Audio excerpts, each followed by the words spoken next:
school, so you take, ooh, that's fancy.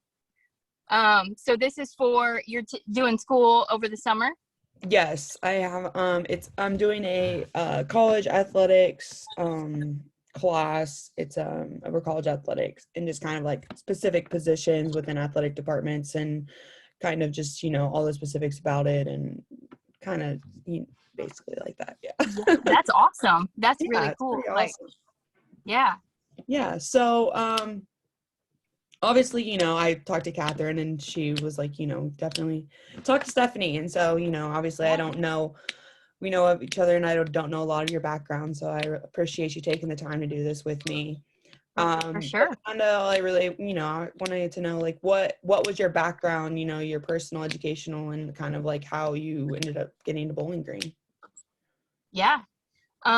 Okay. So, small town, Midwest, in Ohio, had basketball, golf as my background, wanted to obviously play D1 college golf. So, did the search, obviously it's 20 years ago, right? So typewriter, wrote to coaches with handwritten notes. They wrote back to me, handwritten notes. So if you didn't hear from a coach for a week, it was because the letter was in the mail, right? And so I thought I would go far away and ended up, the coach at Toledo, they had won. So it was 1998 was the spring before I came in. So I graduated in 98 and they had won the first unofficial MAC. Toledo won the first unofficial MAC conference. So there wasn't enough, like Kent wasn't in the conference yet. Western wasn't in the conference. So there wasn't enough teams to sponsor the conference championship, but it was at Kings Island. I don't know if you've heard that. It's in Cincinnati. So it was there and they won rings. So she sent me a blow up photocopy of their ring. And there were going to be 4 seniors and I would be a freshman. So, and obviously I love coach. She came to my basketball games. So, I picked Toledo. And so that was closer to home than I probably wanted. But ended up having an amazing experience there. Did business for my background.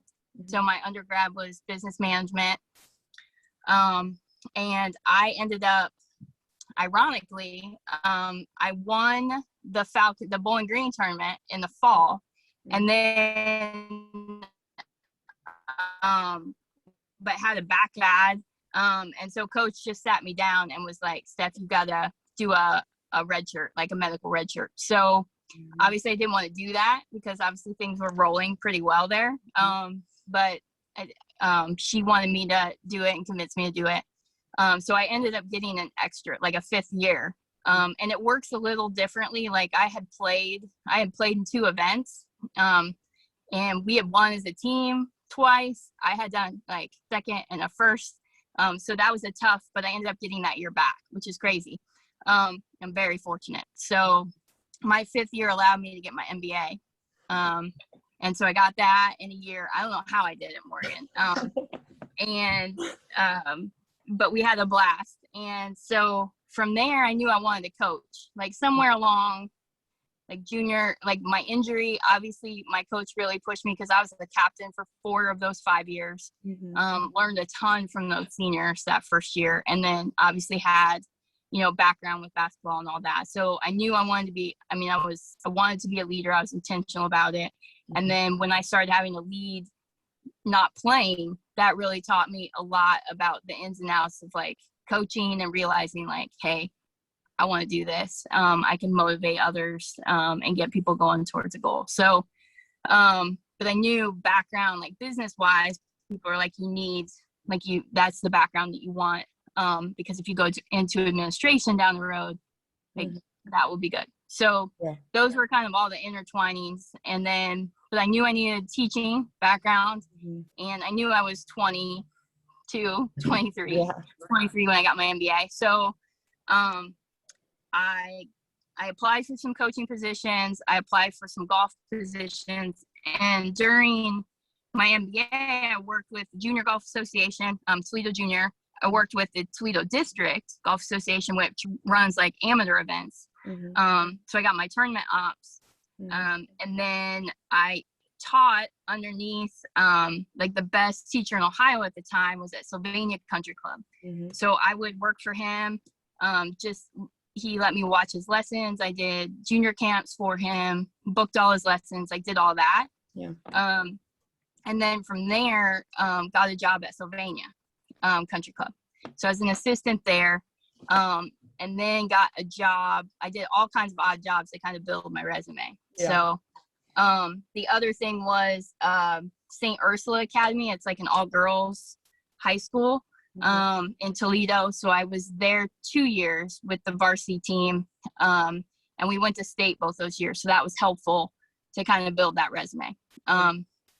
So then turned 25, still looking for coaching jobs, a little bit, not knowing when it was going to come. And then, of course, it always comes when you least expect it. So easier for me to tell you that, but it really is true. And BG came and found me at Sylvania, said there was going to be an opening. They wanted to talk to me about it. And then kind of the rest is history. I went through the process.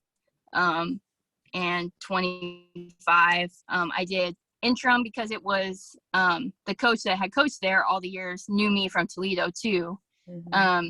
But he was director of the university course that they've since shut down.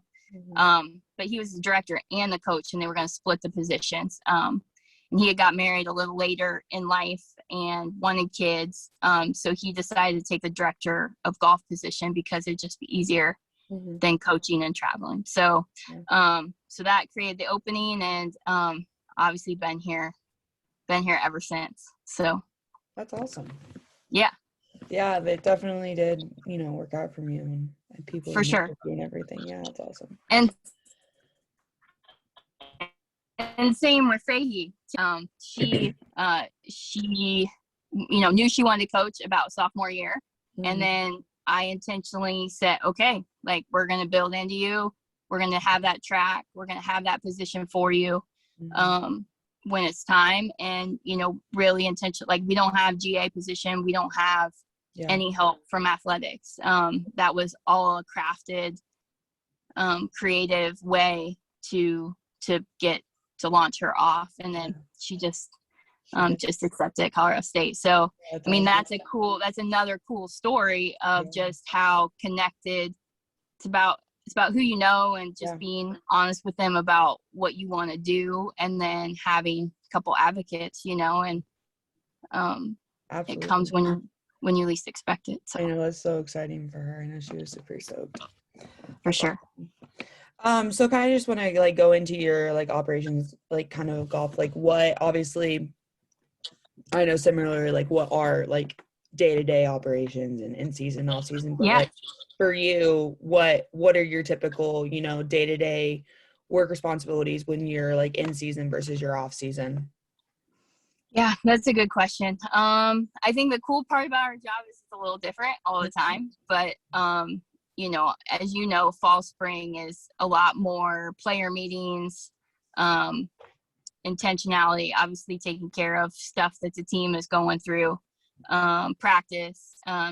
I don't know how you got, I'm sure it's very similar, but it depends on the class schedules and who you've got year to year. Like if you have to have 2 practices, sometimes 3 practices a day, breaking up, different groups so that you can either accommodate their class schedule, or maybe some people just practice better, like a Ryder Cup strategy where I want these three, and these 3 to be practicing these few weeks as we lead up to a tournament. And then, and the administrative stuff, I feel like never stops. There's always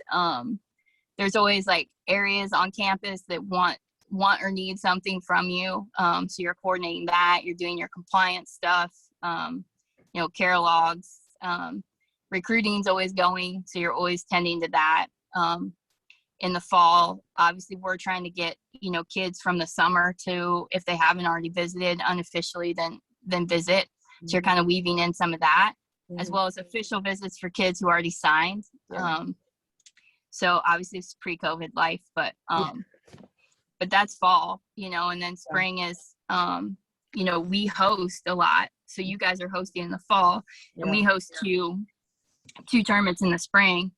And some place, it depends on where you go, whether that's a priority, but obviously that's helpful, from a budget standpoint. So, Yeah. and then, alumni events too, you're always rocking and rolling that, and we do a monthly newsletter. Mm-hmm. So just trying to get content for that and get that rolling. So. Awesome. Yeah. And then obviously, academics is a huge part. What do you tend to hold over like your academic standards for your athletes? Because like obviously being a student comes first. Yep, for sure. So I think the biggest one is I have a 3.0 rule. Mm-hmm. So I have not ever adjusted it. People told me, oh, you're probably gonna have to adjust that.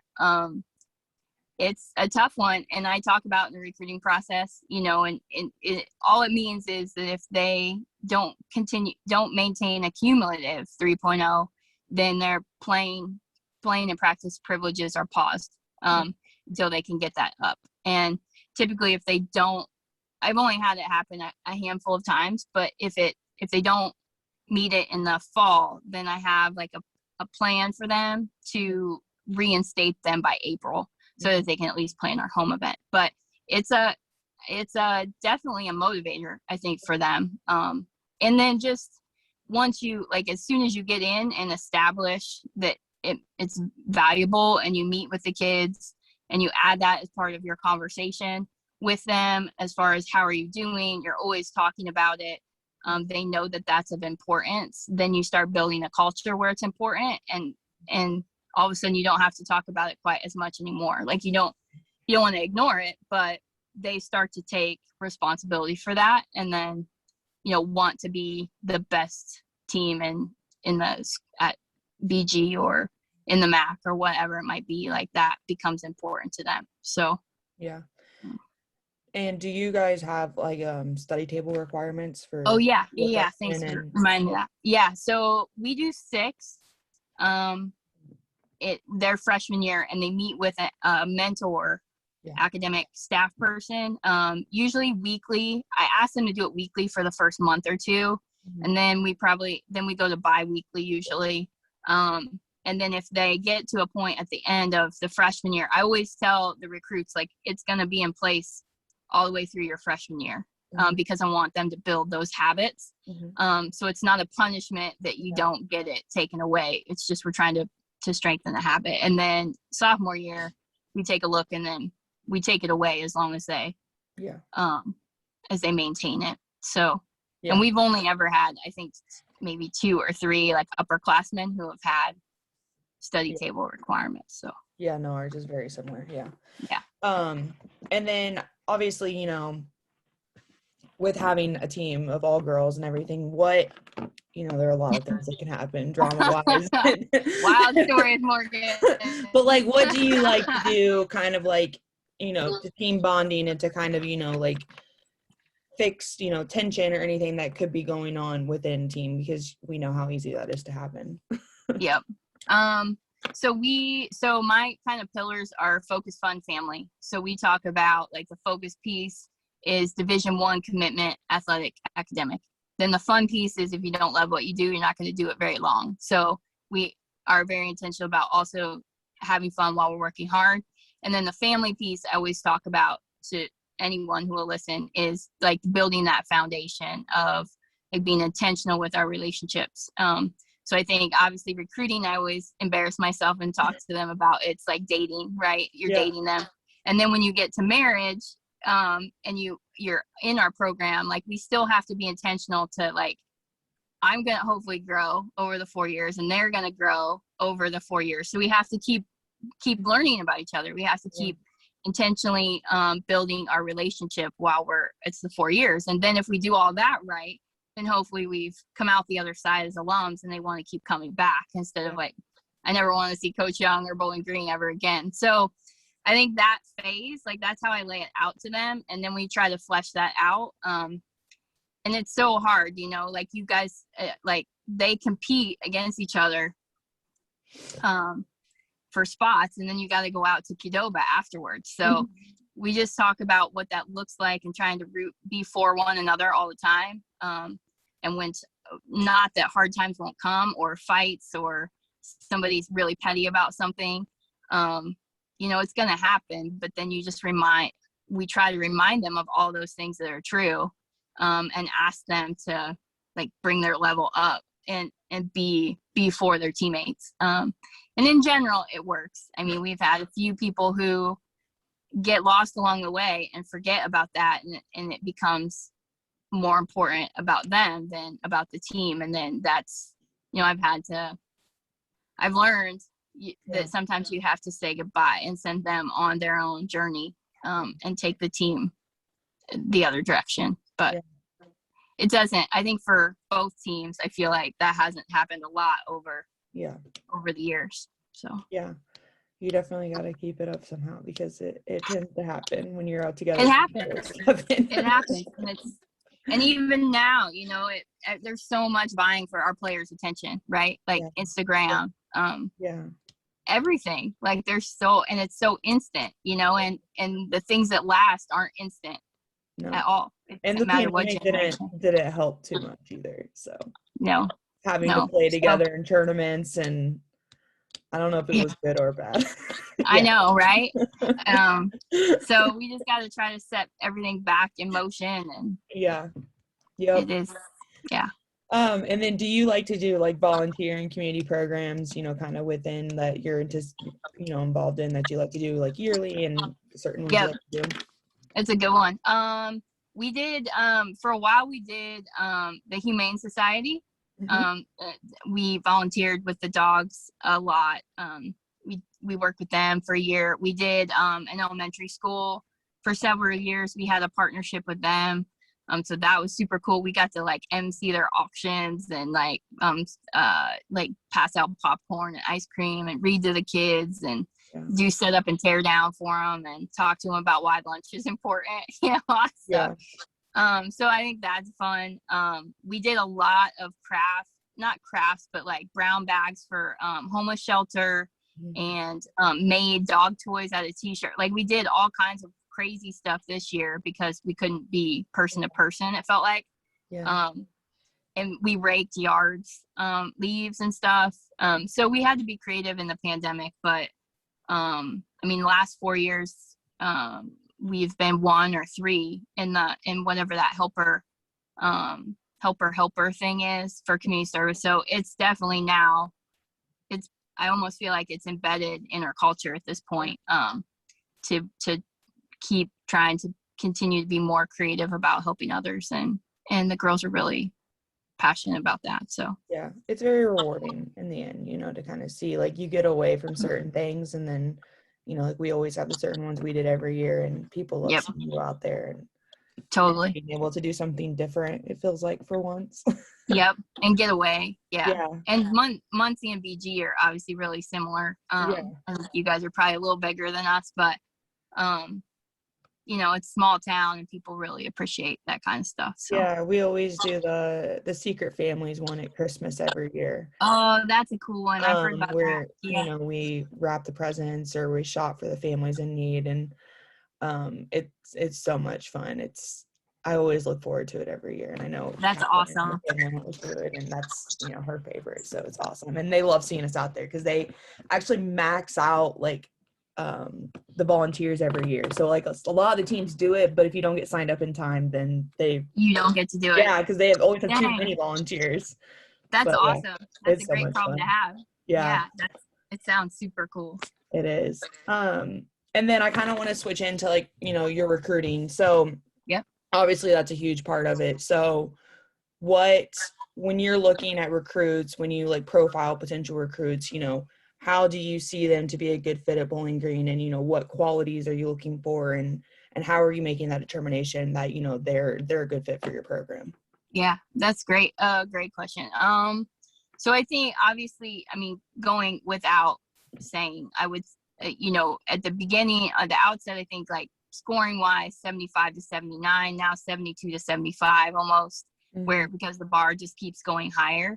I think the academic, same thing over the last 16 years. It was 3.0. Now, I always say there's exceptions, but like it needs to be 3.5 or higher, I feel like, for them to have like bank on success.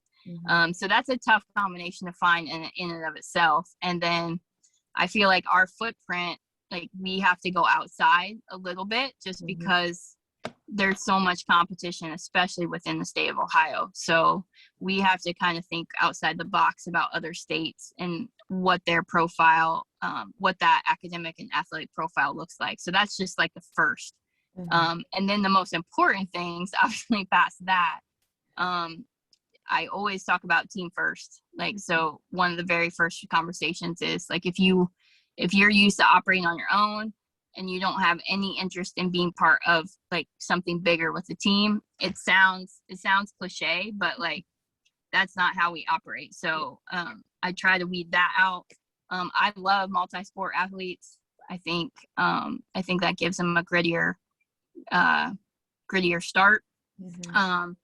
And also they've had to have conflict with teammates and they've worked through it and still keep going. So I think that's a good one. Watching them play on the golf course, I watch how they react to a bad shot, bad hole, how they interact with a parent or parents, how they treat them. The worst thing I ever saw was a kid threw a ham sandwich at their mom. Cross them off the list. Like it was the most aggressive thing I've ever seen. Not doing it. I'm not doing it. So I think that, and then just, it's like Morgan, like I wish, but it's as you go year to year, like you figure out you have issues that are on your team. You want kids who are independent, obviously have an amazing, like they need a short game. You can coach them up on the short game, but if they don't have the length, like you generally can't give them that. So short game's a hard thing to learn. I mean, honestly, like that's one thing I always like. I was very lucky because I had a lot of feel, but I've also learned that like if you can't teach feel. Like no, if you don't have you can't teach it. And it's like it's helpful. Like if they have a good short game, then everything else can be fixed. Yep. And I definitely have learned that. And they need length. Like they'll get stronger. There'll be some kids who can add 15 yards, but not many. I mean, they don't already have it. And the courses that we play now, like if they can't drive at 230, like they're going to get left behind. So I think all of that, I think going low, and then getting them in and really trying to understand how they operate. Like, how do they get their work done? Especially on the golf, like, do they love the game? Like, they need to love the game. I'm much more clear. Like, I don't want your goal to be just to make a college golf team. Yeah. Like, and I didn't used to say that, but I mean, some people's goal is that and they won't tell you. So like, I want to make it clear that I want you to come in here and want to grow and want to thrive and feed off your teammates and get better throughout your 4 years. Like, if you don't want that, then there's plenty of other programs for you to go to. Like, but you have to try to weed them out in the aspect too, that I've learned that a ton. I think the burnout factor is very real. And I think you can definitely see it a lot of the times. Yeah. So I think just asking them good questions and, you know, there's a fine line. Like, if they're working, like if one kid's doing 7 days a week and another kid is practicing 2 days a week, like probably something in the middle is the best. But just, do they love the game? Do they want to be a part of a team? Are they gritty? Can they be adaptable? And them driving the process, not their parents. Yeah, absolutely. So I mean, there's a ton of things, but that's a good list. Do you have a certain area you like to recruit from, or like certain tournaments, or like what's your go-to? And so we're really personal. Like, we try, like, we're not gonna, I mean, there's no other way for us to stand out, right? So I think we really try to spend more time on finding a short list of kids and then watching them a ton. Yeah. Versus, obviously, some schools have the luxury of having a long list of kids and watching them a little. But I think that's how you capture kids' attention, so that they know that your intentions are very sincere about them. And then on the phone, we try to do like a lot of get to know them would be the theme. And just try to do it in creative ways where they what's that one quote? This is not my quote, but this is like somebody really smarter and famous than me. But she's like, it doesn't matter what you say or what you do, it's how people feel when they get done with you. Like, yeah. So like that's one of my favorites. You want them to feel like you want them, they want it. It's good to feel wanted. So I think we try to weave that in with everything that we do. And obviously that goes without saying. You're like, well, this is not rocket science, Steph, but it depends on how you do it. And I think there's the art to it. And when you do it right, you can get the kids. But I think territory wise, to go back to that question, I think obviously Texas has been very good for us. Yeah. And that was not intentional in the beginning. It was just when I started, our brand was not strong in Ohio. And so we needed to not only build our brand in Ohio and have people like, I think yeah, well, and Mac's fully Ohio. Almost totally.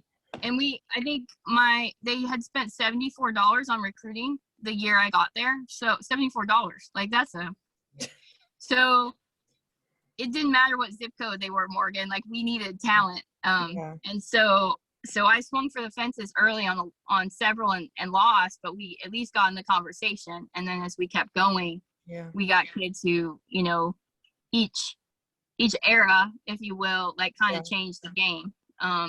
And so obviously we still have a long way to go, but Aaron's senior year was kind of the pinnacle of being really close to doing the best we've ever done. And so we just got to keep pushing the needle. And then obviously the MAC there's no room for error. What do you like? Obviously Muncie and Bowling Green are very, very similar. What do you like to use to make Bowling Green stand out? Like, what are your go-to, what do you want to show about your campus and emphasize? I would use the bots for the food. That's what absolutely. That's what I would do, because we were all just totally amazed by that. But they're awesome. Yeah. No, I think the people make a place at BG. There's no other reason. Like I certainly didn't think I would be here as long as I have been. They care about the students, I think, front to back. So if they meet with like an advisor for business on a one-day trip to BG, if you meet with athletics or you meet with business or you go out to the golf course, you go to Dairy Queen for a blizzard, like it doesn't matter. Like you're going to meet genuine people who are really interested in you as a student coming to Bowling Green. And it's a college town, it's just a quaint place where the community and the campus meet together. And if you love college and a lot, and, people fall in love with that kind of stuff if you're college athletics and you're playing a sport. And I think it matches up pretty well. So I can agree. I would, just from times going Bowling Green, I would definitely agree with that. Yeah, for sure. We surprise people. Like if they don't come see it, they don't know who we are. Right? I know. We would just drive around. I'm like, everything's just really close together. And I'm like, it's kind of like you can go anywhere you want. I'm like, what? You can walk from your dorm downtown if you want. So it's surprising. Once you see it, then you're like, oh wow, this is cool. So yeah. And then I kind of want to talk about like financial, like how do you construct your budgets, every year, and for like obviously your fiscal year and breaking it up and stuff like that. Yeah. So we do it operating, recruiting, team travel. So those are the three buckets. And generally, if you stay on the top number, like whatever the full number is, you're okay, but they have you break it down into those categories. So operations is generally, our uniforms, golf ball, uniforms and equipment are the biggest piece out of that, probably 85%. And then team travel is, probably 75% of the budget. And that never I mean, that never goes. Like obviously we're all trying to get better schedules with costs rising, and our budget's not really rising with it or going down, depending on the year. So that's creative. And then the travel also, recruiting is visits, so on the road recruiting, like what we're doing now, then having kids come to visit, and then trying to think what else. I guess that's really it then. So, but that's not very much of the budget. So you just have to kind of prioritize year to year. Like if this is the year to get bags and something else, then, maybe hopefully you're in a good space where you can, push a little, recruiting wise. Maybe you only need 1 instead of 3, those sorts of things. Or maybe you only get 5 trips in the fall or 4 versus 5 or 6. So.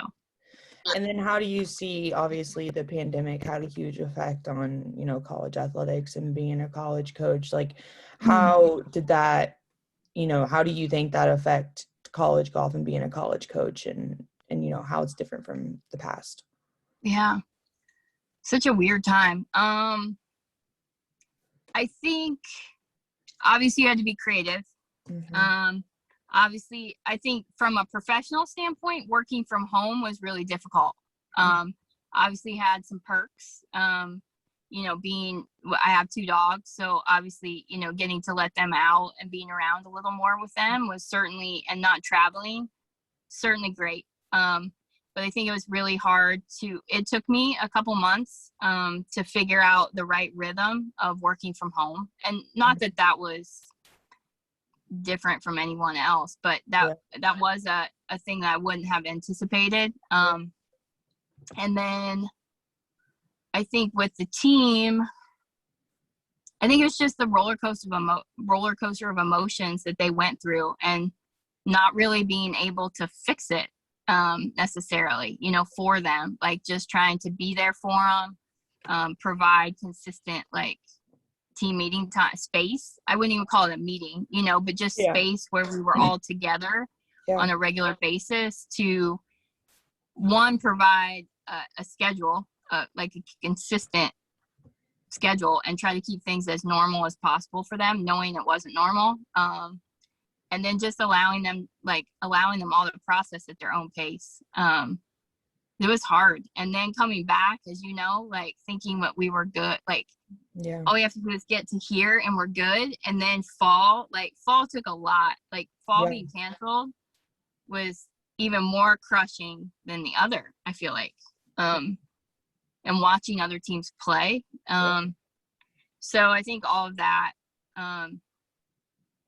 whatever you pull out of that, I think, but it'll never be the same. Like, I don't like so many different things were lost, and understanding that we all learned, lost something personal to us, but then everybody did too. So we got to move on, at some point. And just a lot of unfair things. But if we don't trust that there's something good up ahead versus like being cynical and bitter and angry about it, like that's no way to live, so just trying to help them see the good in things and try to keep them moving. Yeah, for sure. Did you see it, like, from a recruiting aspect, did it hurt you in any way, or affect your potential recruiting classes or scholarship wise, with the extra year being given and stuff like that? Oh, it's a hot mess. I mean, it is not black and white. It's not even gray. Like, it's just a mess of color. I think everybody's different. I think for us, like recruiting, really had to get creative on phone call, like Zoom calls and phone calls. And, thankfully it was Erin and I that, sometimes we step back and we're like, did we just survive that together? Like, having her as a quarantine person, personally and professionally, like, huge. Like, we'll always, that bonded us together, like, in ways that we weren't before. So I think, just being creative with our recruiting, like, we really worked hard during that year. And so I'm proud of that. I think we were okay there. But now, I think coming out the other side, like trying to figure out the current players and who's going to stay. Like we have three. One graduated. Sammy and Nicole Sammy and Nicole are coming back for their 5th year. Mm-hmm. But then trying to anticipate and talk to the other kids about who might, who wouldn't, knowing that now, even a year ago, we had to decide that for our administration, but now it's like even a year has changed all that. Like, would they stay? Would they not? And then not to mention the 22 class. Yeah. Like not having any chance to go on visits. And now they have to, like, they would have already been decided at this point. And now we're starting 23s. And in my mind, those classes run pretty parallel because what you do with one class is going to affect how many you bring on for the other, but they're going at the same time. Yeah. So it's all that to say it's a hot mess. And I think 24, I don't think we'll see any type of normalcy till 24, 25. Yeah. No, I and that's not even to mention the transfer portal. Yeah. That's a mess too. And grad, because all the bigger schools, I'm sure Catherine's mentioned it, like they're trying to pick off other kids. So they're basically going to form these like little super teams for a year. Yeah. And they normally take the kids that, other teams wouldn't have. So if that frees up their roster, then the better kids go down. Yeah. I don't know. I know, it's crazy. One of my really good friends is Erica Shepherd that plays at Duke. Oh, and, I've known her since she was little, and we're still good friends. And I was talking to her the other day, and she said she had to let her coach know by the end of June if she was going to take her extra year or not. And she's a sophomore. And she's like, I need to know for my recruiting if you're going to take your 5th year, like now. And if you don't tell me yes or no, then it's no. Like. And if it's a no, then it can't be it's like you're a sophomore and you already have to decide because, they have to know. Right. To plan for it. And for them, they have to know, right? They keep a very small roster. Yeah. So I was just like, it's crazy, especially, they're recruiting so far in advance, like so far ahead anyways. So it's crazy. For them, it's probably, they have more resources. Yeah. Yeah. Yeah. It's crazy. And then obviously, being, a college coach and everything and, super close with other sports and that, you coach with and facility wise, what do you think separates, college golf from other college sports? Being a coach. Like, it's a good one. I think probably from a coaching standpoint, we drive our team. We're with our team 24/7.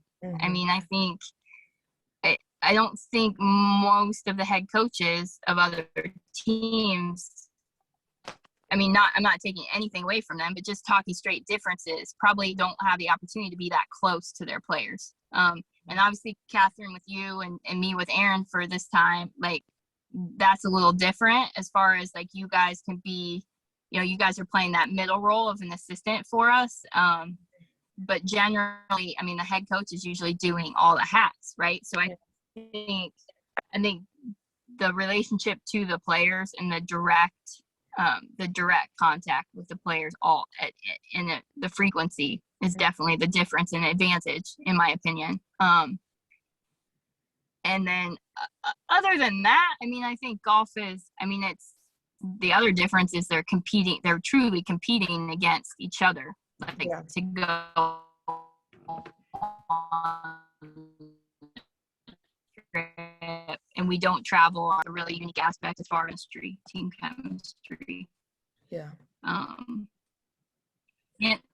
that we're all crammed in such a small space together for multiple days, and if that's not good, then that's obviously negative impacts performance. So I think those things probably are the uniqueness of it.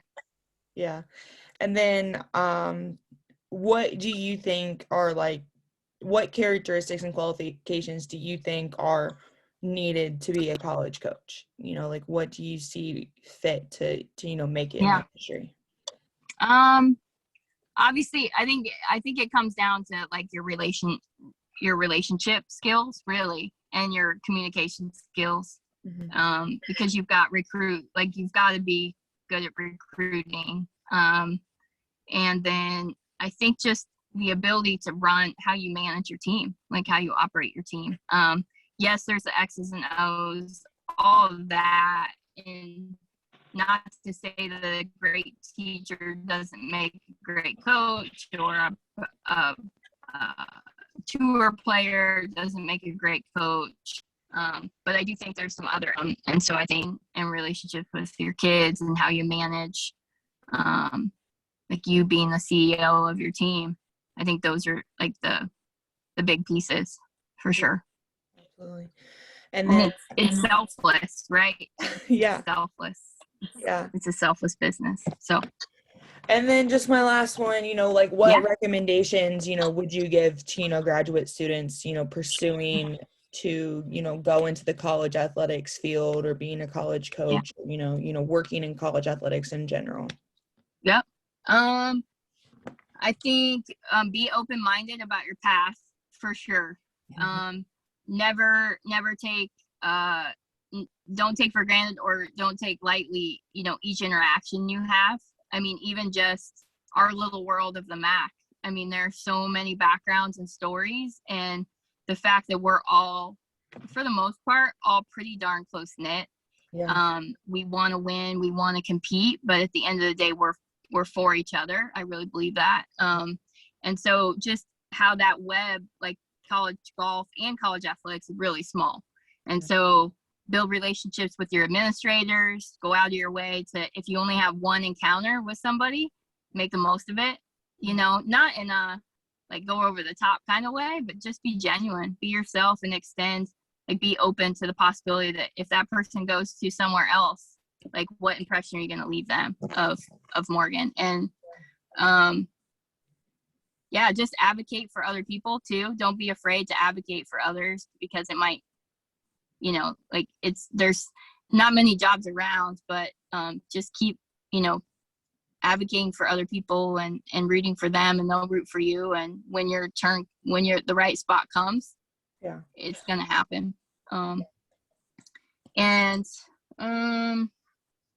Administrative, I was thinking, like, if for administration, I mean, I think just look for opportunities to gather other experiences, like if you can volunteer for another team's championship, like do it. If you can, just keep trying to expand your resume. Reading is something too. Like, I'm a slow reader. Erin rags on me all the time, because she's a fast reader. But just read. Like our goal this year is to read 12 books in the year. And it's aggressive. But, I think if you read, if you shoot for 12 and you get 10, like you're still absorbing stuff. And if you take one thing out of 10 books, then you've got 10 things that kind of shape you.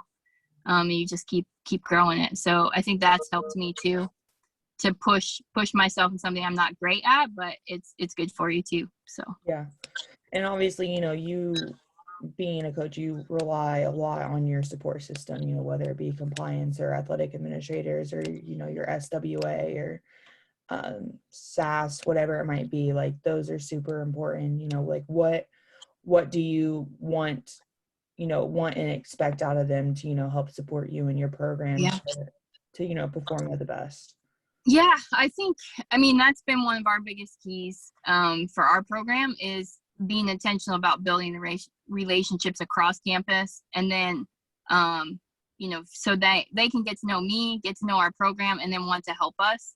Mm-hmm. Don't always, like those people, like, and vice versa, like, set the pace to get to know them, and obviously be a coach that you want them to enjoy working with. Yeah. Like, don't be like, so many coaches are jerks, like, and demand things, like, and it seems silly, but like it happens all the time. So like, just be like, we want them to approach us in a nice manner and not have to like be nagging us or be upset because we didn't do something we were supposed to do for them. So it's just, basically treat them like you want to be treated, and then that kind of sets the pace for the relationship.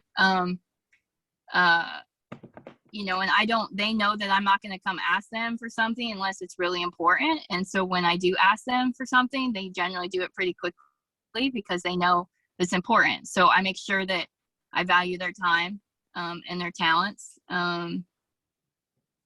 I also think, like, for you, for coaching or administration, like, I think it's so, if you do it the right way and steward it the right way, like your talent as a student athlete and then a coach and seeing those things, and then being an administrator, having an administrator who appropriately balances their experience as a former student athlete and a former coach, like, it's huge upside when you work with coaches. So, you know, that's something that, you know, again, a lot of people have told me is something I should consider down the when I have more gray hair, because of, like, being a coach. And I think if you think through it administratively too, like, you see it from their side. No, yeah. You don't just, it's not all about you, it's not all about your team, which it is. You have to advocate for that, but yeah, if you appropriately do all of that, Morgan, like, you're gonna stand out. I mean, you truly will. Coaches know when the admins and the support staff are for them. Yeah. And then in the same token, those support services and admins know when you have a coach who's can see the whole team, can see the team picture, but is also really dedicated to their team. Like, that stands out. So yeah, I think if you can do that, I think you're already way ahead of the game. Yeah, no, I agree. I think that's awesome. No, that's great advice. And I appreciate you so much for taking the time to talk with me, and, you know, really good insight. And I'm, you know, glad that, you know, I was able to learn all that from you, and really good information. And yeah, can't wait for everyone else to hear it. And other than that, if you do want me to come talk to your class about the duck, I don't know if your team told you about the duck story, like, you can ask them in the fall. It'd be fun, but it's a very emotional story that I can relate to the student athlete experience about geese and their two best friends, geese. So it's up to you, but that's optional. If you need that for the A+, just let me know. And I'm sure, like, we love, like, corny and dad jokes. So yeah, Dr. Johnson love that. Yeah. Awesome. Well, good luck. Perfect. Good luck. Well, thank you so much, and good luck recruiting, and I'll see you in the fall. Sounds good, Morgan. Thank you. Bye.